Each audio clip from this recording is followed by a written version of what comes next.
มุดดู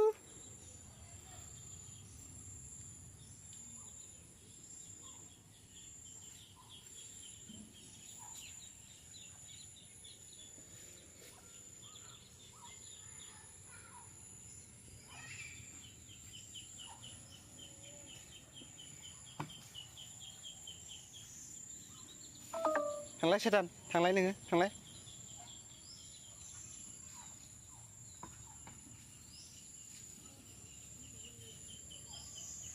ทางไรเชดันทางไรมึงทางไรทางไรทางไรทางไรทางไอ้นี่เกลียนึงทางไรเกลียเลยคนชื่อเกลียเลย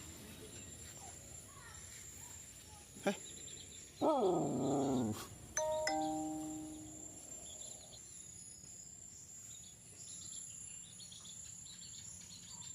กระสอบนอนได้อาเซ่